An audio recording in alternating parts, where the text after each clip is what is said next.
성경 봉독해 올리겠습니다. 마태복음 16장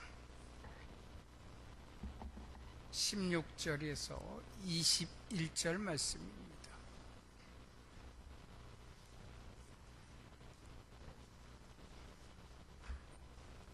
찾으신 줄 알고 제가 대신해서 봉독해 올리겠습니다.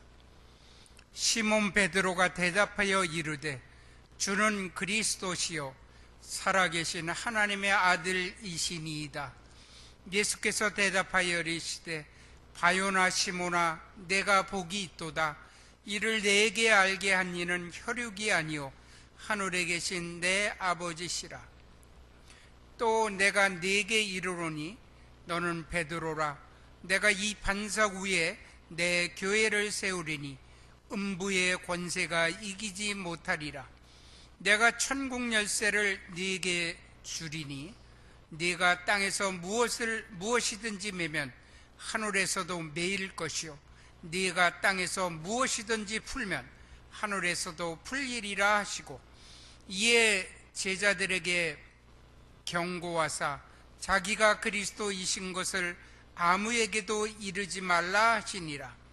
이때로부터 예수 그리스도께서 자기가 예루살렘에 올라가 장로들과 대제사장들과 서기관들에게 많은 고난을 받고 죽임을 당하고 제3일에 살아나야 할 것을 제자들에게 비로소 나타내시니. 아멘. 주님이 주시는 사랑으로 사랑합니다.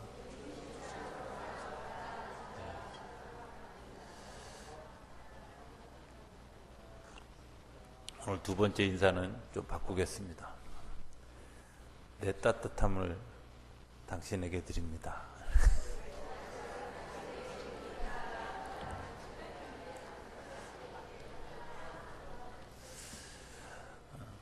그렇죠. 추워도 함께 있으니까 따뜻하죠. 그죠? 저는 제일 화력이 좋은 그리고 변하지 않는 난로가 있는데, 그 난로가 뭐라고 생각하냐면 사람이에요. 기본 체온이 36.5도인데 그렇잖아요. 사람이 나와 같이 있으면, 누군가 나와 같이 있으면 그것 때문에 행복하고 따뜻하게 되는 줄로 믿습니다. 그런 따뜻함이 저 여러분들 가운데 일어나게 되기를 기대합니다. 아마 교회를 오래 다니신 분들은 어쩌면 지겹도록 들었던 본문이고, 또 지겹도록 들었던 이야기, 또 저 얘기를 왜 오늘 꺼내나 이런 생각을 하게 될지도 모릅니다. 그러나 여러 번 반복한다는 말은 중요하기 때문에 그렇고요. 그죠? 또 여러 번 반복한다는 말은 그럼에도 불구하고 우리가 잘 모르기 때문에 그렇다, 이런 생각을 하죠.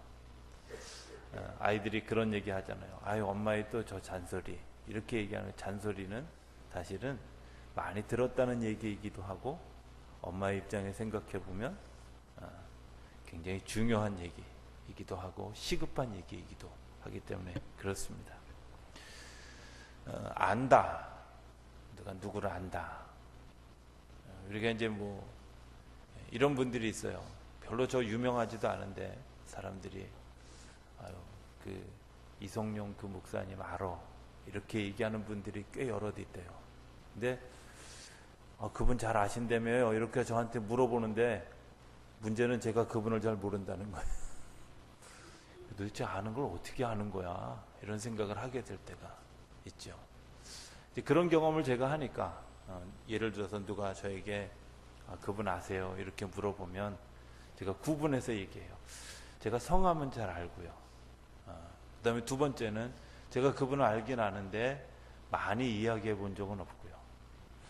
조금 더 나아가면 1년에 그래도 뭐 전화 몇 번, 한 10대 번 하는, 제가 우리 교인들을 물어보면 뭐라고 대답하겠어요? 잘 알죠. 그죠? 잘 알죠. 특별히 더 잘하는 분들은 어떤 분들이겠습니까? 특별히 더 잘하는 분들은 제가 그분이 건강 상태가 어떤지, 또 집에 숟가락이 몇 개인지, 젓가락이 몇 개인지, 자녀들은 어디 사는지, 이런 분들은 더 잘 알겠죠. 물론 누구보다도 잘 아는 것은 우리 식구들이겠죠, 그죠? 예. 내가 더불어 살아가는. 어쩌면 하나님이 우리에게 안다라는 말은 그냥 이름만 아는, 또 그 어디 사는지만 아는 그런 아름이 아니라 마치 우리 가족처럼 식구처럼 아는 그런 얘기를 하는 거라, 이렇게 생각합니다. 예수님이 오늘 본문 질문 이전에 뭐라고 물어보시냐면, 이 가버나움 지역에 가시면서 예수님이 이렇게 물어봅니다. 그곳에서 야, 사람들이 나를 누구라고 하느냐, 이렇게 물어보는 거예요. 좀 잘난 척을 하려고, 왜냐하면 2주 동안 영어 공부를 하도 했더니 머릿속에 영어가 막 맴돌아. What they called me, 이렇게 물어보는 거예요. 사람들이, 그들이 나를 뭐라고 하느냐.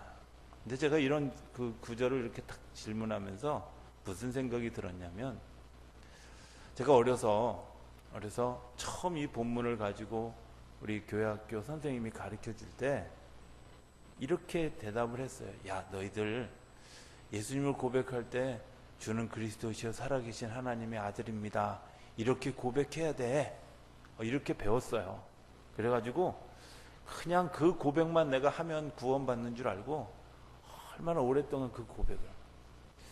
그런데 생각해 보니까 그거는 그 선생님이 나에게 가르쳐 준 고백입니다. 그러니까 그 선생님이 얘기하신 고백이에요. 우리는 그럴 때가 되게 많죠. 교회 학교를 통해서, 또 부모를 통해서, 교사들을 통해서, 또 목사들을 통해서, 교회 어른들을 통해서 내가 배웠던 예수를 고백하게 될 때가 더 많이 있다는 거예요. 우리가 막 그런 얘기 많이 하잖아요. 내가 예수님을 알아. 근데 어떻게 알아요? 내가 교회 학교 교사를 통해서 배웠어요. 내가 부모를 통해서 배웠어요. 그런데 그렇게 아는 그 예수님을 내가 마치 아는 것처럼 생각하는 거죠. 그분들이 그냥 소개해 준 예수님을 그냥 내가 다 알고 있는 것처럼 생각하는 거죠.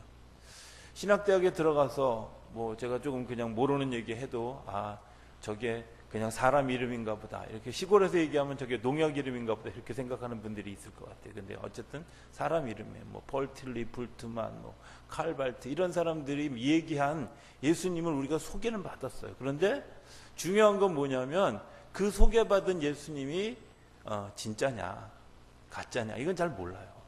왜? 베드로에게 예수님이 그러니까 물으셨는데 베드로가 대답을 해요. 뭐라고 대답하냐면, 사람들이 그러는데요, 예수님 보고 모세라고, 혹은 에레미야라고, 이사야라고, 선지자 중에 하나라고, 세례 요한이라고 이렇게 이야기합니다. 이거는 그 사람들이 하는 얘기예요. 그 사람들이. 그런데 중요한 건 내 고백일까요? 아니잖아요. 그 사람들이 그렇게 얘기하는데 나는 예수님과 더불어서 3년 동안 같이 예수님의 공생애를 같이 경험하면서 보니까 내가 느낀 예수는 좀 다르다는 거예요. 내가 생각하는 예수는 좀 다르다는 거예요. 그 얘기를 지금 예수님이 물어보고 싶어서 다시 물어봅니다. 그러면 그 사람들은 그렇게 얘기하는데 너는, 그렇게 얘기하는 너 베드로, 너는 나를 누구라고 하느냐. 아까 한번 영어 썼으니까 한 번 더 합시다. What do you call me? 너는 나를 누구라고 하느냐, 이렇게 물어보는 거예요. 너는 나를 누구라고 하느냐. 베드로가 그 질문에 대해서 이렇게 대답합니다. 아까 제가 얘기한 것처럼 주는 그리스도시요 살아계신 하나님의 아들입니다. 이렇게 고백하니까 예수님이 뭐라고 얘기하냐면, 그래, 네가 그렇게 얘기하는 것, 그거 정말 귀하다. 그러면서 흥분하셨어요. 그리고 하나님이 너를 알게 하셨다고. 그리고 네가 습득해서 얻은 것이 아니라, 네가 부모로부터 혈육도 아니고 또 친척도 아니고 이런 사람들을 통해서 아는 것이 아니라 하나님의 영이 너를 가르쳐 주었다. 이렇게. 하나님의 영이, 우리가 그냥 배운 거, 우리가 들은 거, 우리가 정보로 아는 거, 이런 거 얘기할 때 예수님이 그거 틀렸어 이렇게 얘기하지 않으셨어요. 저는 성경을 보면서 어쨌든 기독교 교육을 전공하는 사람 입장에서 볼 때 성경책을 보면서 그런 입장에서 많이 보는데, 예수님이 막 설명을 했는데, 예레미야 혹은 뭐 모세 이렇게 얘기했는데, 예수님이 뭐라 그러냐면, 야, 그게 아니잖아, 이렇게 얘기하지 않으시고 그냥 넘어갔다는 거예요. 틀렸다고 얘기해. 우리가 이제 많은 사람들이 신앙생활에 대한 어떤 열등의식을 갖죠. 내가 이렇게 얘기하면 틀릴까? 아니에요. 사실은 하나님이 나에게 물어보실 때, 너는 나를 누구라 하느냐 물어보실 때, 글쎄요, 저는 예수님 아직 잘 모르겠는데요. 네, 그 대답도 맞는 겁니다. 제가 느낄 때는 아직 예수님이 먼 구름 위에 계신 분 같은데요. 예, 그것도 맞는 거예요. 제가 생각할 때는 아직 예수님이 희미하고 믿어지지 않고 거울로 보는 것 같이 희미한 상태인데, 그것도 맞는 거예요. 우리가 오늘 내가 믿음의 삶을 살아가면서 정말 들어야 될 질문이 뭐냐? 사람들이 나를 누구라 하느냐, 거기에 머물러서 우리의 삶을 결정하는 게 아니라, 내가 그리스도를 뭐라고 고백하고 있는가 하는 것에 대한 답을 찾아야죠. 그렇잖아요. 다른 사람들이 소개해 주신 예수, 다른 사람들이 얘기하는 예수, 다른 사람들이 나에게 들려준 예수, 다른 사람들이 나에게 보여준 예수가 아니라, 내가 경험한 예수님, 내가 알고 있는 예수님, 내가 정말 가슴으로 고백할 수 있는 예수님, 그 예수님을 우리가 믿음으로 고백하는 것이 진짜 고백인데, 그런 고백은 어떻게 알 수 있느냐? 그 고백은 사람들이 가르쳐줘서 아는 게 아니라, 하나님이 너에게 직접 얘기해주고, 하나님이 너에게 직접 깨닫게 해주고, 내가 영으로 그것을 교감했을 때 네가 진심으로 고백할 수 있다 하는 것을 이야기하는 겁니다. 교회는 그렇게 시작되는 겁니다. 교회는 어떤 걸로? 내 고백으로부터. 오늘 성경에도 그렇게 얘기하잖아요. 베드로가 그래, 내가 너 그 고백의 반석 위에 내 교회를 세우겠다. 그죠? 교회는 어떻게 세워지는 거예요? 남이 누구라 하는 예수를 가져다가 교회를 세우는 것이 아니라, 내가 어떻게 고백한 예수 그리스도를 위해 하나님의 교회가 세워져 가는 줄로 믿습니다. 제가 지난주에 다른 곳에서 아마 대예배 때는 얘기하지 않은 걸로 제가 알고 있는데, 우리나라에 번역되어진 번역되어진 성경에 보면 교회를 성전이라고 얘기해요. 왜 성전이라고 얘기하는지 아세요? 우리나라에 전이라는 말은 대부분 다 왕이 사는 곳이에요. 덕수궁이나 경북궁에 가면 왕이 있는 곳, 근정전, 뭐 이런 전을 쓰는 것은 왕이 사는 장소예요. 거기는 신하들이 들락날락하기는 하지만 왕이 거하는 장소거든요. 그런데 당이라는 말은 별당, 뭐 옥수당, 이렇게 당이라는 말은 어떤 말이냐면, 왕이 그곳에 가실 수도 있고 안 갈 수도 있는 거예요. 주로 사람이 사는 곳이죠. 그죠? 그러면 여러분들은 성전에서 예배드리고 있는 걸까요? 아니면 예배당일까요? 이 고백이 되게 중요하잖아요. 성전이거든요. 내 몸이 성전이다. 이 말은 그리스도께서, 왕이신 예수님께서 내 안에 계신 거예요. 그렇죠? 저는 예배당인데요. 그러면 예수님이 들락날락거리는 거죠. 우리가 오늘 어디서 예배를 드리고 있습니까? 예배당에서 예배를 드리는 분들은 뭐 같은 건물인 것 같지만, 사실은 그곳에 성전이라고 성경을 번역한 우리 한국 사람들의 이면에는 어떤 고백이 있냐면, 왕이신 예수님이 이곳에 계시는구나. 왕이신 예수님이 내 안에 계시는구나. 왕이신 예수님이 나를 이끌고 가시는구나. 이런 고백이 분명한 사람은 내 몸이 성전입니다. 이렇게. 여러분들, 교회는 그렇게 시작되는 겁니다. 주님이 내 안에 오셔서 나를 이끌어 가시고, 주님이 내 안에 오셔서 나의 생각을 이끌어 가시고, 주님이 내 안에 오셔서 나의 그 모든 일들을 인도해 가시는 그 일을 고백할 때 교회가 시작되어지는 줄로 믿습니다. 예수님이 요한복음에 보면 예수님이 끊임없이 질문을 합니다. 그죠? 질문할 때 요한복음 1장부터 21장까지 다 주는 그리스도십니다. 주는 하나님의 아들이십니다. 구원자이십니다. 라는 고백을 한 사람 한 사람이 입을 통해서 얘기해요. 2장에는 어머니 마리아를 통해서, 4장에는 사마리아 여인을 통해서, 5장에는 하나님의 역사를 경험한 오병이어의 역사를 38년 된 병자의 입을 통해서, 6장에는 오병이어의 역사를 경험한 사람들의 입을 통해서 이렇게 고백하게 되어지는, 고백되어진 예수를 통해서 그들이 내가 하나님의 아들인 예수 그리스도를 믿었습니다 하는 거죠. 여러분들, 이 고백과 이 고백 뒤에 일어나는 사건이 좀 달라요. 저는 이 가버나움이 굉장히 예수님이 그런 역사하셨던 삶의 사역의 자리에서 굉장히 중요한 역사를 차지한다고. 나중에 사람들의 추론에 의하면, 역사학자들의 추론에 의하면 사도 바울이 되기 전에 사울일 때에 다메섹으로 사람들을 잡으러 가죠.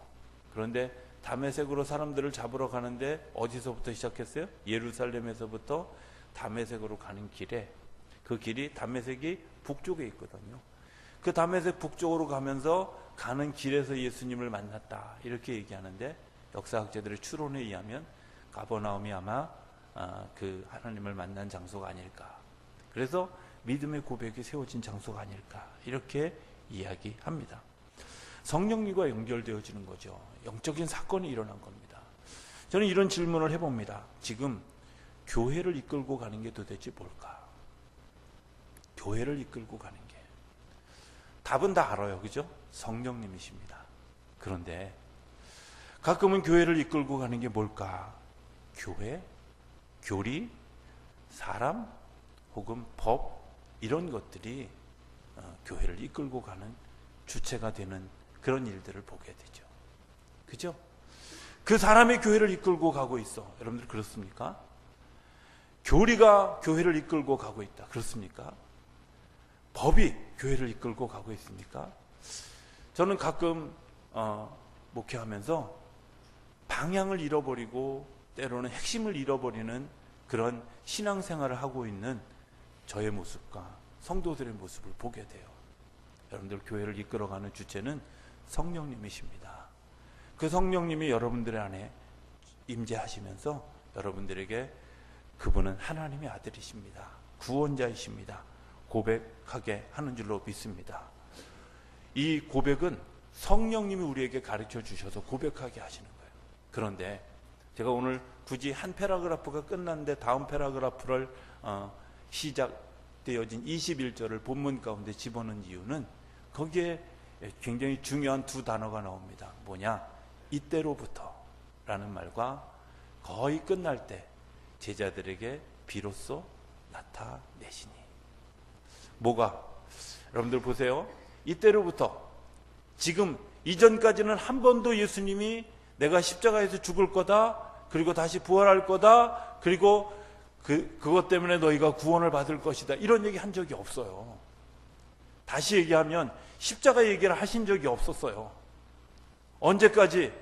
사람들이 너에게 가르쳐준 예수를 따라가는 그 사람들, 그런 그 소문이 빈번하고 어떤 율법이 세상을 지배하는 그런 그 세상 가운데 살아가는 사람들에게 예수 그리스도가 져야 될 십자가 얘기를 하지 않았다는 거예요. 부활 얘기를 하지 않았다는 거예요. 그런데 어떤 때부터, 지금 베드로가 당신이 하나님의 아들이십니다, 구원자이십니다, 나를 구원하실 분입니다, 이 고백이 세워지고 난 다음에, 이 고백이 이루어지고 난 다음에 비로소 예수님이 하신 얘기가 뭐예요?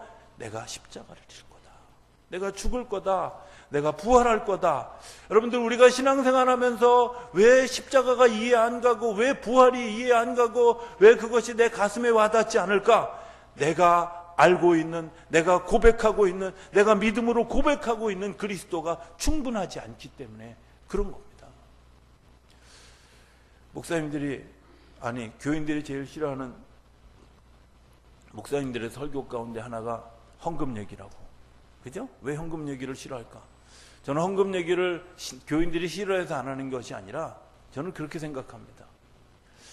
제가 예수 믿으면서 내가 믿음의 고백이 분명해지고 보니까 그런 생각이 들더라고요. 그게 그렇게 중요한 게 아니다. 돈이 중요한 게 아니라 정말 중요한 건 나를 이끄시는 하나님의 역사가 더 중요하다, 이런 거죠. 도마 얘기를 좀 하겠습니다. 도마복음이라고 하는 정경에 포함되지 않은 또 다른 외경이라는 것이 있습니다. 도마복음이라는 게 있는데요, 이 도마복음에 의하면 이런 게 있습니다. 도마가 예수님이 돌아가시고 부활하시고 난 다음에 예수님을 떠납니다. 그리고 자기 삶의 자리로 갑니다. 그런데 그 역사학자들의 말에 의하면 도마는 쌍둥이라 그래요. 누구랑 쌍둥이냐? 예수님과 하는 일이 생김새가 너무 비슷해서 예수님과 쌍둥이라고. 근데 그가 어쨌든 자기에게 주어진 하나님의 소명을 따르지 않고 그냥 자기 길로 가서 10년 세월을 지나는데 다 망하고 지치고 했는데, 이 도마의 그런 또 직업이 목수였다는 거예요.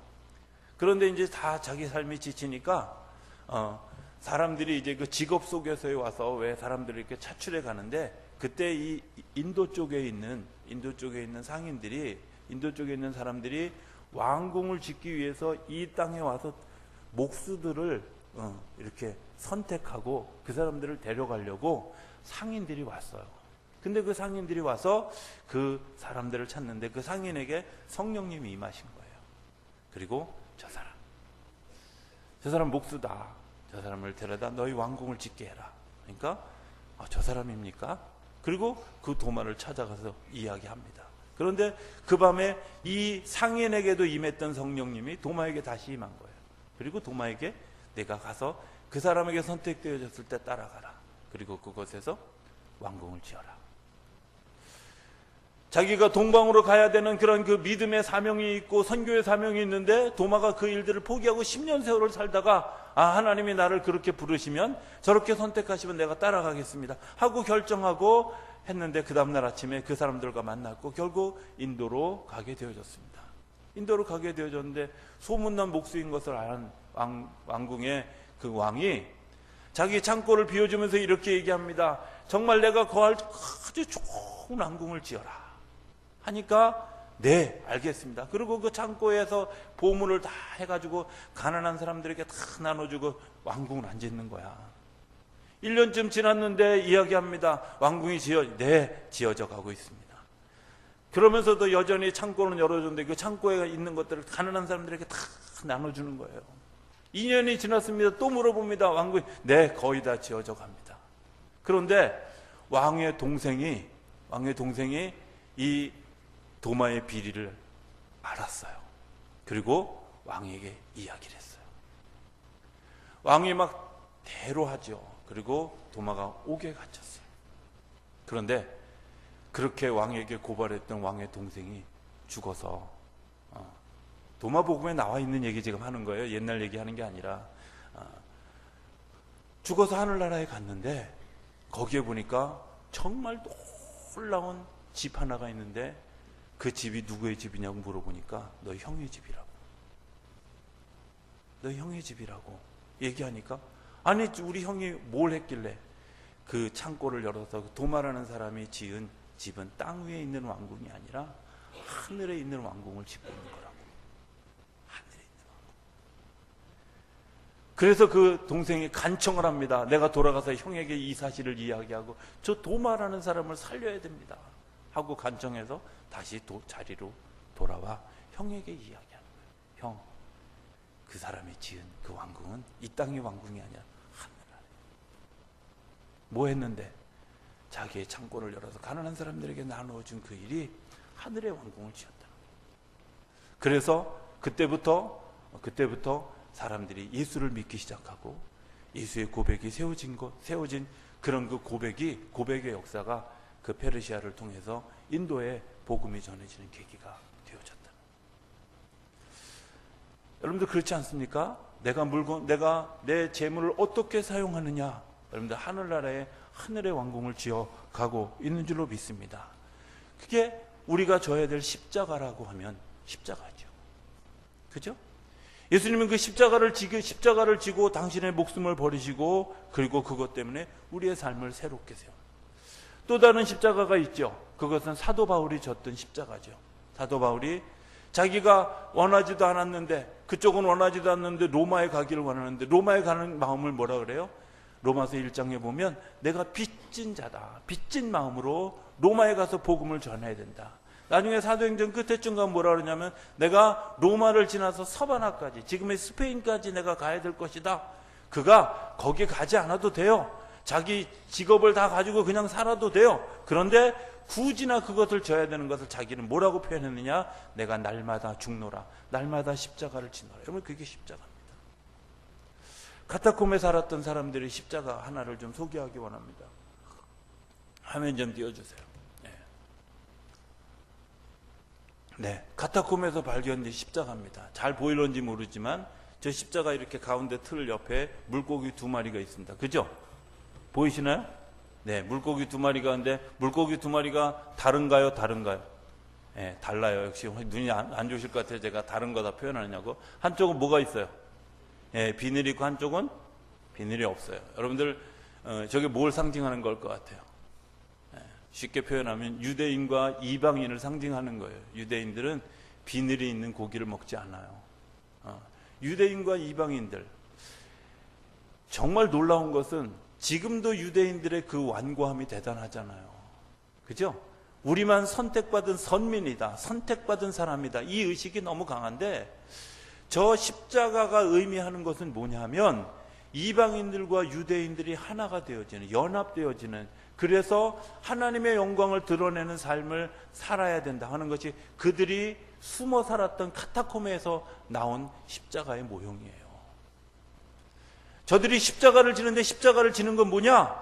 하나님이 우리를 선택했지만 선택하지 않은 것 같은 이방인들까지도 하나님이 선택하셨다는 것을 인정하고 그들과 더불어 연합하겠다, 그들과 더불어 살아가겠다, 내가 그들과 더불어서 상을 같이 하고 삶을 같이 하고 나누는 것을 같이 하겠다고 선택하는 그런 십자가입니다. 오늘 우리가 이 땅에서 살아가면서 져야 될 십자가가 뭘까? 여러분들, 연합입니다. 나와 다르다, 나와 틀리다, 나와 생각이 다르고 나와 마음이 다르고 내가 하는 행동이 다르고, 그리고 뭐 여러 가지 조건이 다르다. 여러분들 다른 겁니다. 틀리지 않은 겁니다. 그냥 같이 가야 돼요. 주님이 우리를 위해서 지셨던 십자가는 죽음이라고 하는 그 죽음을 넘어서는 십자가의 모형을 우리에게 보여주셨고, 바울이 우리에게 보여준 십자가는 그 복음이 땅끝까지 전해져야 되는 그런 복음이라고 하는 사실을 우리에게 이야기해 줬다면, 오늘 우리들의 삶에 어떤 십자가를 내가 져야 될까? 내 믿음의 고백이 분명하고 그 믿음의 고백 위에 세워져야 될 십자가는 어떤 십자가여야 될까? 그것은 연합하고 일치하고 하나님께로 같이 가는 십자가를 져야 되는 줄로 믿습니다. 저는 우리 성도님들이 2010년 한 해 달마다 새 열매를 맺는데, 나 혼자만이 아니라 연합함의 그런 열매가 우리 가운데 준비되어 줄 수 있게 되길 바랍니다. 그래서 정말 그 연합한 것 때문에 우리들의 삶에 하나님이 약속하신 것처럼 내가 땅에서 매면 하늘에서도 매고 땅에서 풀면 하늘에서도 풀리는 그런 것처럼 우리의 삶에 그런 역사와 그런 열매들이 주렁주렁 맺히게 되어질 줄로 믿습니다. 오늘 우리의 고백이 다시 한번 세워졌으면 좋겠습니다. 너는 나를 누구로 아느냐 할 때 내가 그리스도를 고백하는 그 고백, 내가 어떤 고백을 할때라도 하나님 틀리다고 얘기하지 않습니다. 그냥 있는 그대로 수용하십니다. 더불어서 주님이 그 고백 위에 교회를 세우시겠다, 내가 알게 하신 그 성령님의 고백 위에 그 우리의 교회를 세우시겠다고, 그리고 우리의 교회가 연합과 일치를 이루어 가기 위해서 십자가를 지시겠다고, 비로소 내가 십자가를 지는 얘기를 하신 예수님, 오늘 우리 가운데 어떤 십자가를 져야 될까? 여러분들 한번 고민해 보셨으면 좋겠습니다. 그리고 그 십자가를 진 것 때문에 하나님이 우리 안에 가르쳐 주신 믿음의 고백, 내가 죽은 후에 3일 후에 다시 이제 살아날 것이다 라는 일들이 우리 안에 현실이 되어지고 그런 열매를 맺는 저 여러분들의 삶이 되어줄 수 있게 되기를 주 이름으로 축원합니다. 기도하겠습니다. 저희들을 사랑하시는 아버지 하나님, 저희들이 오늘 주님을 향해서 어떤 고백을 올려드릴지요. 하나님이십니다. 살아계십니다. 구원자이십니다. 나를 사랑하시는 분입니다. 나를 기다려주신 분입니다. 우리의 고백이 어쨌든 하나님 그 고백 위에 이제 우리가 져야 될 십자가를 가르쳐 주셨는데 하나님께 십자가를 저희들이 잘 따라간 것 때문에 연합의 열매를, 그리고 하나님께서 그 위에 기름 부으시는 열매를 더하셔서 하나님의 생명의 열매를 이루어가는 우리 모두가, 우리 가정이, 우리 교회가, 우리 지역사회가 되어질 수 있도록 축복하여 주시옵소서. 예수님의 이름으로 기도드립니다. 아멘.